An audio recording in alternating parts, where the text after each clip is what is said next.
ఒకసారి ఈ వీడియో చూడండి. ఆంధ్రప్రదేశ్ లో ఆర్టీఓ నడి రోడ్డు మీద లారీ డ్రైవర్ల నుంచి ఎలా దందా వసూలు చేస్తున్నారు.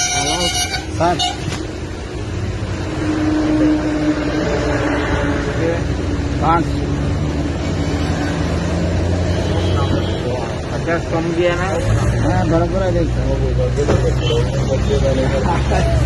सबको यार बना यार गाड़ी बहुत दूर खड़ा कर बना ना चलो पांडु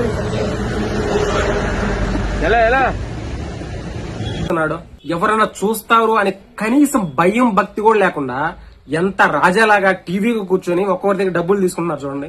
ఎప్పటి నుంచో ఒక డౌట్ ఉంది. వ్యవస్థలో చిన్న చిన్న లోపాలు ఉండటం సహజం, కానీ అసలు ఇక్కడ లోపమే వ్యవస్థ లాగా ఉంది. ఏం చేసినా మా ఆటలు సాగతాయి, మమ్మల్ని ఎవరు అడిగే దిక్కు లేదా అనే విధంగా ఒక్కొక్క అధికారులు ప్రవర్తిస్తుంటే సమాజం ఎటుపోతుందా అని ఒక్కొక్కసారి భయం వేస్తుందండి. నిన్న ఒక లారీ డ్రైవర్ లారీ ఆపలేదని ఒక ఆర్టీఓ డ్రైవర్ అతన్ని రక్తం వచ్చేలా కొట్టాడు అనమాట.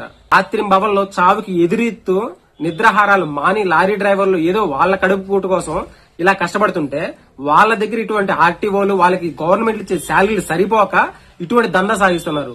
ఎవడు ఏం పీకలేడులే అనే ధైర్యంతో ఇటువంటి వాళ్ళని ఖచ్చితంగా అసలు జాబ్ నుంచి సస్పెండ్ చేయడం కాదు, అసలు జాబే లేకుండా తీసేసి జైల్లో నొకాలి. అప్పుడైతే ఇటువంటి వ్యవస్థలో ఖచ్చితంగా ఇటువంటి లోపాలన్నీ ఒక సక్రమైన దారిలోకి వస్తాయి. లేదంటే ఈ విధంగా విచ్చలవిడితనం విర్రవీగిపోతుంది. ఎవ్వడు ఏం చేయలేడు అనే ధీమా ధైర్యం రెండు పెరిగిపోతాయి. లారీ డ్రైవర్ రక్తం తాగుతున్న ఇటువంటి ఆర్టీఓ గురించి మీ అభిప్రాయం అంటే ఖచ్చితంగా కామెంట్ రూపంలో తెలియజేయండి. Thank you for watching.